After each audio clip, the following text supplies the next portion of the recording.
ശിലായുഗ കാലം മുതലാണ് കൃഷി അഭിവൃദ്ധി പ്രാപിച്ചത്. കൃഷി വിവിധ സംസ്കാരങ്ങൾ വികസിപ്പിച്ചെടുത്തു. അതുവരെ വേട്ടയാടിയും മീൻ പിടിച്ചും ജീവിച്ചവരായിരുന്നു മനുഷ്യർ. പിന്നീട് കന്നുകാലികളെ വളർത്താനും ഉപയോഗിക്കാനും തുടങ്ങി. നവീന ശിലായുഗം മുതൽ മനുഷ്യൻ കൃഷി ചെയ്തിരുന്നു. ഇരുമ്പ് ഉപയോഗിച്ചുള്ള ആയുധങ്ങളുടെ നിർമ്മാണം കൃഷിയെ കൂടുതൽ ലളിതമാക്കി.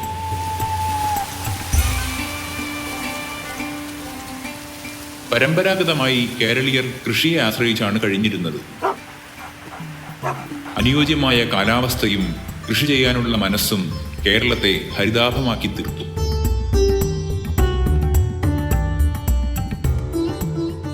എളനാടിന്റെ ആദ്യകാലത്ത് കൂടുതലും നെൽകൃഷിയായിരുന്നു. അന്നത്തെ കാലത്ത് മിക്കതും നെൽകൃഷിയാണ്. നെൽകൃഷി എന്ന് പറഞ്ഞാൽ ഈ കന്നുകൂട്ടിയിട്ടുള്ള നെൽകൃഷിയാണ്. അന്ന് ട്രാക്ടറും ഇതൊന്നുമില്ല. നെല്ല് വിത്തുകൾ വിരിപ്പ് എന്ന് പറഞ്ഞാൽ ആ വിഷു അടുക്കെ അല്ലെങ്കിൽ വിഷു കഴിഞ്ഞോടുമ്പോൾ തവളക്കണ്ണം വെളുത്തിരിക്കിഴമ എന്ന് പറയും. മൂപ്പ് കൂടിയതാണ് തവളക്കണ്ണ് വെളുത്തിരി.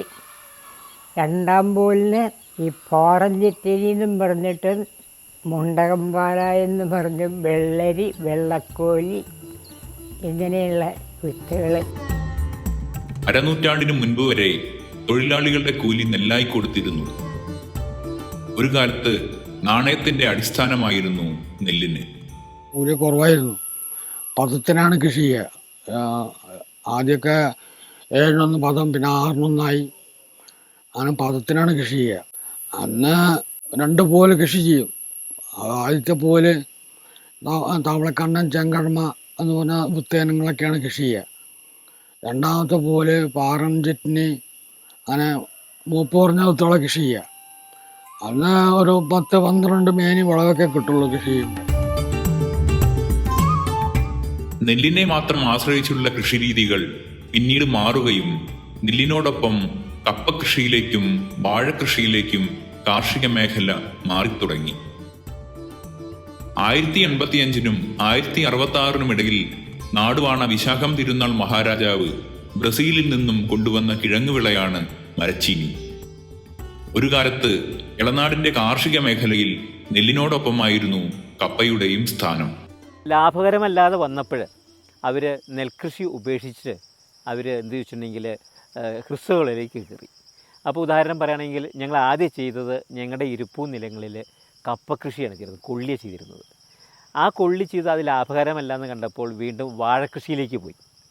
അപ്പോൾ അതിന് പൊടിവാഴ എന്ന് പറയും. അതിന് നമുക്ക് ഊന്നൊന്നും വേണ്ട. കൊള്ളി കപ്പ എന്നൊക്കെ പറയില്ലേ, അത് നല്ല കൃഷിയായിരുന്നു. അത് ആദ്യം ഉണ്ടായിരുന്ന കപ്പ അതിനൊരു കട്ടുണ്ടായിരുന്നു. അത് കാരണം മനുഷ്യന് ഉപയോഗിക്കാൻ പറ്റില്ല. കാരണം കുറച്ച് കഴിച്ചിട്ടുണ്ടെങ്കിൽ ചിലപ്പോൾ ഛർദ്ദിക്കും. അപ്പോൾ അത് വളരെ കുറച്ച് കൃഷി ചെയ്യുള്ളൂ. തിരുവാങ്കൂറും കൊച്ചിയൊക്കെ പാടെ ഒന്നായതിൻ്റെ ശേഷം അവരവിടുന്ന് ഇങ്ങോട്ട് വന്നിട്ട് നല്ല തരം കപ്പ കൊണ്ടുവന്നിട്ട് അന്ന് ധാരാളം കൊള്ളി ഇവിടങ്ങളിൽ കൃഷി ചെയ്താൽ ഇവിടുന്ന് കയറ്റി സേലത്തേക്ക്, അങ്ങനെ പൊന്നാനിക്ക്, ഇങ്ങനെ പല ഭാഗത്തേക്കും കൊള്ളി കൃഷി ധാരാളം ഉണ്ടായിരുന്ന ഒരു കാലം ഉണ്ടായിരുന്നു.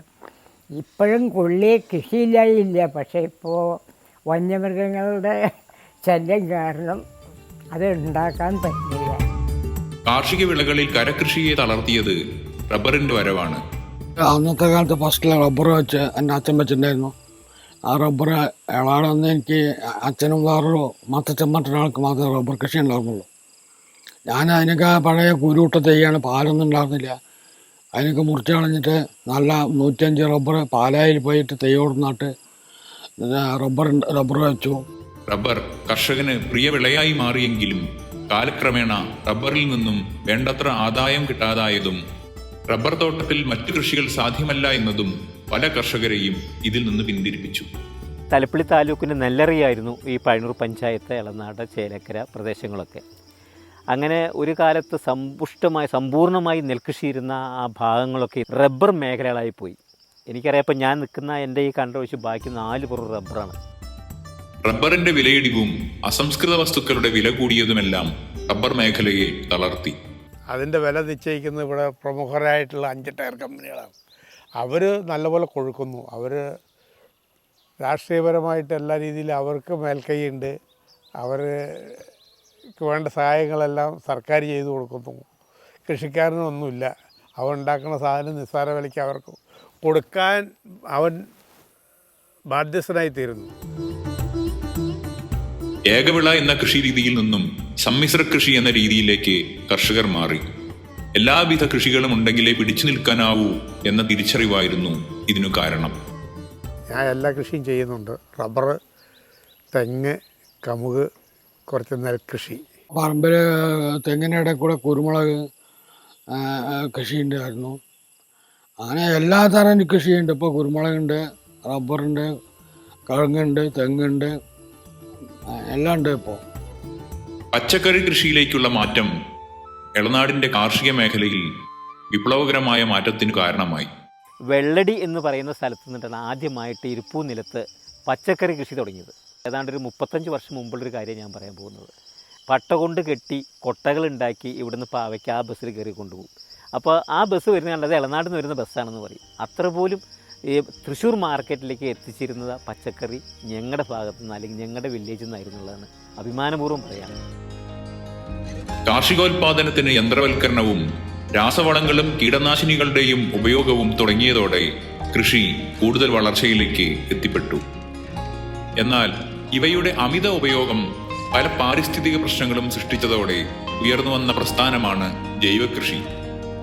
ജൈവ കീടനാശിനികൾ, കമ്പോസ്റ്റ്, പച്ചിലവളങ്ങൾ തുടങ്ങിയവയെ ആശ്രയിക്കുന്നതും കൃത്രിമ രാസ കീടനാശിനികളും വളങ്ങളും തീർത്തും ഒഴിവാക്കി നടത്തുന്ന കൃഷി രീതിയാണ് ജൈവകൃഷി. ജൈവകൃഷി രാസവളമൊന്നും മറ്റു കീടനാശിനികളൊന്നും ഉപയോഗിക്കാണ്ട് കൃഷി ചെയ്യുക എന്നുള്ളതാണ് ജൈവകൃഷി എന്ന് പറഞ്ഞത്. മണ്ണിനെയും മനുഷ്യനെയും ആവാസ വ്യവസ്ഥയെയും ഒപ്പം ആരോഗ്യം നിലനിർത്തുന്ന ഉൽപാദന രീതി കൂടിയാണ് ജൈവകൃഷി. എന്നാൽ ജൈവകൃഷി കർഷകന് ലാഭകരമാണോ? നമ്മളൊക്കെ പറയും ജൈവകൃഷിയാണ്, അതാണ് ഇതാണെന്നൊക്കെ പേര് പറയും. പക്ഷേ അതിൽ കീടങ്ങളുടെ ശല്യം സഹിക്കാൻ വയ്യാണ്ടാകുമ്പോൾ ഒരു മരുന്ന് എന്ന് വിചാരിച്ചു അതിന് മറ്റേ രാസകീടനാശിനി ആവശ്യമാണ്. ഈ മറ്റേ വെള്ളുള്ളിയും മറ്റേ സോപ്പ് അതൊന്നും കലക്കിയടിച്ചൊന്നും പോവില്ല. ഗതിയാടുമ്പോൾ അവൻ രാസകീടനാശിനി തെളിക്കും. മറ്റേ ജൈവകൃഷിയിലാണെന്ന് പറയുകയും ചെയ്യും. ഇപ്പം നമ്മുടെ വീട്ടുമുറ്റത്ത് നാടൻ പച്ചക്കറികളിൽ നിന്ന് അലൗൺസ് ചെയ്തുകൊണ്ട് വരുന്നുണ്ട്. പക്ഷെ നാടനായിട്ട് അവരുടെ ത്രാസും കട്ടിയല്ലാണ്ട് വേറൊന്നുമില്ല. ഇത് മുഴുവൻ അന്യ സംസ്ഥാനങ്ങളിൽ നിന്ന് ഉൽപ്പാദിപ്പിക്കുന്ന പച്ചക്കറികളാണ്. കാലാവസ്ഥാ വ്യതിയാനവും കാട്ടുമൃഗങ്ങളുടെ ശല്യവും കാർഷികോൽപ്പന്നങ്ങളുടെ വിലയിടിവും കാർഷിക മേഖലയെ കൂടുതൽ തളർത്തി.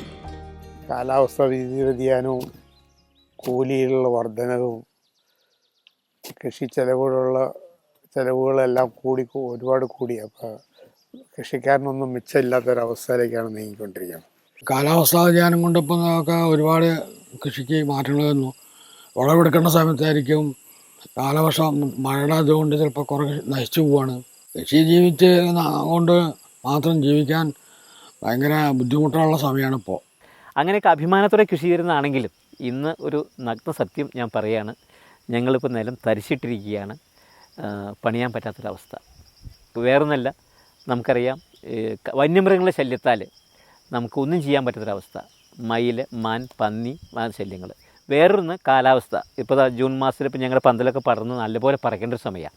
പക്ഷേ ഞങ്ങൾ ഇപ്രാവശ്യം വിത്തിറക്കിയിട്ടില്ല. കാരണം വിത്തിറക്കിയാൽ മുളയ്ക്കുന്നില്ല. അത് മയിൽ ചനക്കി കളയും. അത് കഴിഞ്ഞാൽ മാൻ വരും, അല്ലെങ്കിൽ പന്നി വരും. അപ്പോൾ അതൊരു പ്രശ്നം. വാഴയുമ്പോൾ വൻതോതിൽ കൃഷി ചെയ്യാൻ നിർത്തിയില്ല. മുഴുവൻ പന്നിയും കളയും, മാന്, കുരങ്ങ് ഇറങ്ങി കായായ കുരങ്ങും തിന്നു പോവും. ഈ നട്ട് മുളച്ച് വരുമ്പോൾ തന്നെ മാന് അതിൻ്റെ തല മുഴുവൻ കടിച്ചു തിന്നും.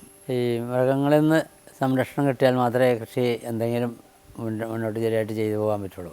പന്നി, മുള്ളൻ, അങ്ങനെ കുരങ്ങടക്കം ഇവിടെ ഇറങ്ങുന്നുണ്ട്. മലയെണ്ണ, തെങ്ങിനാണെങ്കിൽ നാളികേരം മലയെണ്ണതിനുണ്ട്. അങ്ങനെയുള്ള ശല്യങ്ങൾ ഒരുപാട് വർദ്ധിച്ചിട്ടുണ്ട്. വന്യമൃഗങ്ങൾ അതിൻ്റെ കാരിയിങ് കപ്പാസിറ്റിക്ക് അപ്പുറമായി വളർന്നു കഴിഞ്ഞിരിക്കുന്നു. അതായത് വനത്തിന് ഒരു കാരിയിങ് കപ്പാസിറ്റി ഉണ്ട്, വാഹകശേഷിയുണ്ട്. എത്രമാത്രം മൃഗങ്ങൾ ഉൾക്കൊള്ളാൻ പറ്റും ഒരു വനത്തിന് എന്നുള്ള ഒരു ശാസ്ത്രീയ പഠനം നമ്മുടെ നാട്ടിൽ നടക്കുന്നില്ല. അത് മറ്റുള്ള രാഷ്ട്രങ്ങൾ വളരെ നല്ല നിലയിൽ വന്യമൃഗങ്ങളെ സംരക്ഷിക്കുന്ന, കാടിനെ സംരക്ഷിക്കുന്ന എല്ലാ രാഷ്ട്രങ്ങളും അത് വളരെ ശാസ്ത്രീയമായ രീതിയിൽ ചെയ്യുന്നുണ്ട്. അതിൻ്റെ അടിസ്ഥാനത്തിലാണ് കാട്ടിൽ വന്യമൃഗങ്ങളെ നിലനിർത്തുന്നത്. അധികമുള്ള വന്യമൃഗങ്ങളെ കള്ളിങ് ചെയ്യാവുന്ന ഒരു രീതിയാണ് അവർ ചെയ്യുക. അതായത് ശാസ്ത്രീയമായി വേട്ടയാടുക, അത് തന്നെയാണ് കള്ളിങ് എന്ന പദത്തിന് അർത്ഥമുള്ളൂ. അപ്പോൾ അധികമുള്ള മൃഗങ്ങളെ കള്ളിങ് ചെയ്യുകയും വനത്തിൽ ഉൾക്കൊള്ളാൻ പറ്റാവുന്ന മൃഗങ്ങളെ വനത്തിൽ തന്നെ സംരക്ഷിക്കുകയും വനത്തിന് വെളിയിൽ ഇറങ്ങുന്ന ഒരു മൃഗത്തിനും, അതായത് ഇന്ത്യ അല്ലാതെ ഒരു രാജ്യത്തും വനത്തിന് വെളിയിൽ ഇറങ്ങുന്ന ഒരു മൃഗത്തെ പ്രൊട്ടക്ഷൻ കൊടുക്കുന്ന ഒരു രീതി ഈ ലോകത്ത് ഒരിടത്തുമില്ല. അത് ഇന്ത്യയിൽ മാത്രമേ ഉള്ളൂ. ഇത് മാറിയേ പറ്റൂ എന്നുള്ളതാണ്. ഇന്ന് പുതുതലമുറ കൃഷിയിലേക്ക് കടന്നു വരുന്നില്ല എന്നതും ഒരു ചോദ്യചിഹ്നമാണ്. നമ്മുടെ വരും തലമുറയ്ക്ക് എത്ര കാർഷിക വിളകളെയാവും അറിയാനാവുക? കൃഷി എന്താണ് എന്ന് പറഞ്ഞു കൊടുക്കും, എന്നാൽ കാണിച്ചു കൊടുക്കാൻ കൃഷിയില്ലാത്ത അവസ്ഥയിലേക്കാണ് നമ്മൾ പോകുന്നത്. നമ്മുടെ ഉൽപ്പന്നത്തിന് ന്യായമായ വില അത് കിട്ടുന്നില്ല. അതാണ് ഈ മേഖലയ്ക്ക് ആരും വരാത്തതെന്ന് എനിക്ക് അഭിപ്രായമുണ്ട്. കാരണം അധ്വാനിച്ചുണ്ടാക്കിയ സാധനത്തിന് ന്യായമായ വിലയ്ക്ക് ഉപഭോക്താവിനും മതിയായ വില കർഷകനും കിട്ടുകയാണെങ്കിൽ മാത്രമേ ഈ പ്രസ്ഥാനം വിജയിക്കുകയുള്ളൂ. അതില്ലാത്തടത്തോളം പറ്റില്ല. കാരണം കർഷകൻ തൊട്ടതെല്ലാം കുറ്റം. അതുപോലെ വനം കയ്യേറി, അതുപോലെ വന്യമൃഗങ്ങളെ തൊടാൻ പാടില്ല, കേസുകൾ പലതും. ഒരു ഭാഗത്ത് കൃഷി വകുപ്പിൻ്റെ കീഴിലുള്ള ആനുകൂല്യം കിട്ടായ്മ, മറുഭാഗത്ത് ഫോറസ്റ്റ് അധികൃതരുടെ, അങ്ങനെ എല്ലാ ഭാഗത്തു നിന്നും നമ്മൾക്ക് സത്യത്തിൽ കർഷകനെ സംബന്ധിച്ചിടത്തോളം ഒരു പ്രോത്സാഹനം കിട്ടുന്നില്ല. ഈ മേഖലയിലേക്ക് ചെറുപ്പക്കാർ വരുന്നില്ല. കാരണം അതിൻ്റേതായ ബെനിഫിറ്റ് ഇല്ലാത്തതുകൊണ്ടാണ്. ഇനി ഒരിക്കലും വരരുതെന്നാണ് ഞാൻ തന്നെ പ്രാർത്ഥിക്കുന്നത്. കാരണം എന്താ വെച്ചാൽ നമ്മുടെയൊക്കെ ജീവിതം ഇരുളടഞ്ഞു പോയി. ഇനി അവരുടെ ജീവിതം എന്തെങ്കിലും നശിപ്പിച്ച് കളയണം നമ്മൾ. അതുകൊണ്ട് ജീവിക്കാൻ പറ്റാത്തൊരു സാഹചര്യമാണ്. സഹായം പറച്ചിലൊക്കെ ഉണ്ട്. നെല്ല് കൊടുത്തിട്ട് 8 മാസമായിട്ട് കാശില്ല. അത് കാശില്ല എന്ന് പറഞ്ഞവനെ ക്രൂശിക്കാനാണ് നോക്കുന്നത്, അല്ലാണ്ട് അത് സമയത്ത് കൊടുക്കാൻ അവർക്ക് താല്പര്യമില്ല. പിന്നെ ഇപ്പോൾ ഏത് കൃഷിയാണ്? നെൽകൃഷി. അങ്ങനെ തേങ്ങ കൊടുത്തിട്ട് ഞാൻ തന്നെ കൊടുത്തിട്ട് 2.5 മാസം കഴിഞ്ഞിട്ടാണ് എനിക്ക് പൈസ കിട്ടിയത്. നാളികേര സംഭരണം, ദൈനംദിന കാര്യങ്ങൾ നടന്നു പോകാൻ ബുദ്ധിമുട്ടിനോടത്ത് ഒന്നും കൊടുത്താൽ കാശില്ലാത്തൊരു സാഹചര്യം വന്നാൽ സ്ഥിതി എന്താണെന്നുള്ളത് അറിയാമല്ലോ. പിന്നെ ഇപ്പോൾ പുതിയ തലമുറ കൃഷിക്ക് വരിക എന്ന് പറഞ്ഞാൽ സാധ്യതയില്ല. കാരണം കൃഷി കൊണ്ടൊന്നും ജീവിക്കാൻ പറ്റില്ല. ഇപ്പോൾ കാട്ടുമൃഗങ്ങളുടെ ശല്യം, പ്രകൃതിക്ഷോഭം, ഇതുകൊണ്ടൊന്നും ആരും ഇറങ്ങണില്ല. ചെറുപ്പക്കാരൊന്നും ഇതിനെപ്പറ്റി ചിന്തിക്കണില്ല അവരിപ്പോൾ. ഇനി രക്ഷപ്പെടണമെങ്കിൽ കൃഷിക്കാരൊരു നല്ല ഒരു ഐക്യ യൂണിയൻ ഉണ്ടാക്കി സമരത്തിനിറങ്ങാൻ തയ്യാറുണ്ടെങ്കിൽ മാത്രമാണ് ഇനി ഇത് കൃഷി കൊണ്ട് പോയിട്ട് കാര്യമുള്ളൂ. അതെ, കാർഷികപരമായ പ്രതിസന്ധികളിൽ നിന്നും കർഷകരെ കൈപ്പിടിച്ചുയർത്താൻ രൂപം കൊണ്ട സംഘടനയാണ് കിഫ.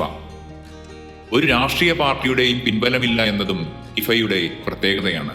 മലയോര കർഷകർ നേരിടുന്ന ഏറ്റവും വലിയ പ്രതിസന്ധി എന്ന് പറഞ്ഞിട്ടുണ്ടെങ്കിൽ വന്യമൃഗശല്യമാണ്. നമുക്കറിയാം, ആഗോളതാപനവും കാലാവസ്ഥ വ്യതിയാനവും മൂലം കർഷകൻ കൃഷി ചെയ്യുന്ന ഒരു വിളവിനും മാന്യമായ അവൻ പ്രതീക്ഷിക്കുന്ന വിധത്തിലുള്ള വിളവ് കിട്ടാറില്ല. ഈ സന്ദർഭത്തിലാണ് അവൻ എങ്ങനെയെങ്കിലുമൊക്കെ കൃഷി ചെയ്ത് ഉണ്ടാക്കുന്ന ഒരു വിളവും അവന് വിളവെടുക്കാൻ പറ്റാത്ത വിധത്തിൽ വന്യമൃഗങ്ങൾ ആക്രമിച്ച് നശിപ്പിച്ച് കളയുന്ന ഒരു പ്രത്യേക സാഹചര്യം മലയോര മേഖലകളിൽ, എല്ലാ മേഖലകളിലും ഉണ്ട്. അത് ഇളനാട്ടിൻ്റെ മാത്രം പ്രത്യേകതയല്ല, കേരളത്തിൽ വ്യാപകമായിട്ട് മലയോര മേഖലകളിൽ വന്യമൃഗശല്യം അതിരൂക്ഷമാണ്. കിഴങ്ങുവർഗ്ഗങ്ങൾ കൃഷി ചെയ്തിട്ടുണ്ടെങ്കിൽ അത് മുഴുവൻ പന്നി, അതുപോലെ പച്ചക്കറി കൃഷി ചെയ്യാൻ കഴിയില്ല, അത് മാന മുതലായ സാധനങ്ങൾ, പിന്നെ തെങ്ങ് മുതലായ വലിയ വിളകൾ, മരങ്ങളൊക്കെ ആന മുതലായ സംഗതികൾ ഇറങ്ങി മുച്ചൂടെ നശിപ്പിച്ച് കളയുന്ന ഒരു സാഹചര്യം നിലനിൽക്കുകയാണ്. ഇത് നമ്മുടെ അധികാരികൾക്ക് അറിയാത്തതുകൊണ്ടല്ല, അവർക്ക് വളരെ കറക്റ്റായിട്ട് അറിയാം. മലയോര മേഖലയിൽ കർഷകർ കൃഷി ചെയ്യുന്നതെല്ലാം വന്യമൃഗങ്ങൾ നശിപ്പിച്ച് കളയേണ്ടെന്നും ഇത് അനീതിയാണെന്നും അവർക്കറിയാം. എന്നാൽ പോലും അവർ ഇതിനോട് ഒരു കർഷകനനുകൂലമായൊരു സമീപനം അവർ സ്വീകരിക്കാൻ തയ്യാറാകാത്തതിൻ്റെ കാരണം എന്താണെന്ന് വെച്ചിട്ടുണ്ടെങ്കിൽ കർഷകർ എല്ലാ വിഭാഗം കർഷകരും അസംഘടിതരാണ്. അതായത് മലയോര മേഖലയിലെ മാത്രമല്ല, കേരളത്തിലെ മൊത്തം കർഷകർ അസംഘടിതരാണ്. കണ്ടമാനം കർഷക സംഘടനകൾ നമ്മുടെ നാട്ടിലുണ്ട്. നമ്മൾ ഏകദേശം പറയുകയാണെങ്കിൽ 600 ചില്ലാനം കർഷക സംഘടനകൾ ഇന്ന് കേരളത്തിൽ രജിസ്റ്റർ ചെയ്തിട്ടുണ്ട്. മാത്രമല്ല, കേരളത്തിലുള്ള മുഴുവൻ രാഷ്ട്രീയ സംഘടനകളുടെ കീഴിലും അവരുടെ പോഷക സംഘടനകളായിട്ട് കർഷക സംഘടനകളുണ്ട്. എന്നാലും കർഷകരുടെ പ്രശ്നങ്ങൾ ഏറ്റെടുക്കുന്നതിനും ഒരു ഇൻഡിപെൻഡൻ്റ് ആയിട്ട്, സ്വതന്ത്രമായിട്ട് അവരുടെ പ്രശ്നങ്ങൾ രാഷ്ട്രീയത്തിന് അടിപ്പെടാതെ സംസാരിക്കുന്നതിന് വേണ്ടിയിട്ടുള്ള ഒരു കർഷക സംഘടന ഇന്നേ വരെ കേരളത്തിൽ ഉണ്ടായിരുന്നില്ല. ഈ സാഹചര്യത്തിലാണ് മലയോര കർഷകരുടെ ബുദ്ധിമുട്ടുകൾ മനസ്സിലാക്കിയിട്ട് വന്യമൃഗശല്യത്തിനെതിരെ പ്രതികരിക്കുന്നതിന് വേണ്ടിയിട്ട് ശരിക്കും പറഞ്ഞ രൂപം കൊണ്ട ഒരു കർഷക സംഘടനയാണ് കേരള ഇൻഡിപെൻഡൻറ്റ് ഫാർമേഴ്സ് അസോസിയേഷൻ, അതാണ് കിഫ. ഇന്ന് ഈ പന്നിയെ ക്ഷുദ്രജീവിയായി പ്രഖ്യാപിക്കാൻ ഞങ്ങൾ ആവശ്യപ്പെട്ടു, അത് ചെയ്തില്ല. ഇന്ന് വീണ്ടും വന്നിട്ടുണ്ട്, 1 വർഷത്തേക്ക് കൂടി പന്നിയെ വെടിവെക്കാൻ പഞ്ചായത്തിന് അംഗീകാരം കൊടുത്തു എന്ന് പറയുന്നുണ്ട്. അപ്പോൾ ഇങ്ങനെ പല കാര്യങ്ങളും ഈ സംഘടനയിലൂടെയാണ് ഞങ്ങൾ നേടിയെടുത്തത്. അപ്പോൾ സംഘടന കൊണ്ട് കർഷകർക്കും ഗുണമുണ്ടെന്ന് കർഷകൻ മനസ്സിലാക്കി തുടങ്ങിയിട്ടുണ്ട്. ഒരുമിച്ച് നിന്നെങ്കിൽ മാത്രമേ കർഷകൻ്റെ അവകാശങ്ങൾ നേടിയെടുക്കാൻ പറ്റൂ എന്നുള്ള ആശയം മനസ്സിലുള്ളവരെല്ലാവരും തന്നെ കിഫയിലേക്ക് വരണമെന്നും കിഫ എന്ന് പറയുന്ന സംഘടനയിൽ മെമ്പർഷിപ്പ് എടുത്തുകൊണ്ട് നമ്മുടെ പൊതുവായ പ്രശ്നത്തിൽ, കർഷകരുടെ പൊതുവായ പ്രശ്നത്തിൽ ഒരുമിച്ച് നിന്നുകൊണ്ട് പോരാടുന്നതിനുള്ള ഒരു സാഹചര്യം ഒരുക്കിയെടുക്കണമെന്നാണ് എനിക്ക് അഭ്യർത്ഥിക്കാനുള്ളത്. അപ്പോൾ ഞങ്ങളെ സംബന്ധിച്ചോളം ഞങ്ങൾക്ക് ജാതി രാഷ്ട്രീയ മതഭേദമന്യേ കർഷകരെ ഒത്തൊരുമിച്ച് പോകാനുള്ള ഒരു ശൃംഖല കിഫയിലുണ്ടായെങ്കിലും അത് ശക്തി പ്രാപിക്കണമെങ്കിൽ കർഷകരുടെ സാന്നിധ്യം, കർഷകരുടെ സഹകരണവും ഒക്കെ ആവശ്യമാണ്. തൂമ്പ എടുക്കാൻ മടിച്ച് മറ്റു ജോലികൾ തേടിപ്പോകുകയാണ് എല്ലാവരും. കാർഷിക സംസ്കാരം ഇല്ലാതാക്കിയതിൽ നാം ദുഃഖിക്കുന്നുണ്ടെങ്കിലും അതിൻ്റെ മടങ്ങിവരവിന് വേണ്ട ശ്രമമൊന്നും നടത്തുന്നില്ല. അന്യം നിന്ന കാർഷിക സംസ്കാരത്തെ തിരിച്ചുപിടിക്കാൻ നമുക്കൊന്നിച്ചു കൈകോർക്കാം.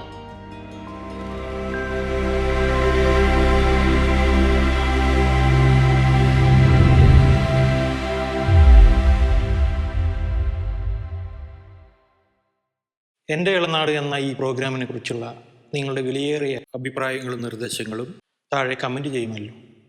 ഒപ്പം ചാനൽ സബ്സ്ക്രൈബ് ചെയ്ത് സപ്പോർട്ട് ചെയ്യുക. Thank you.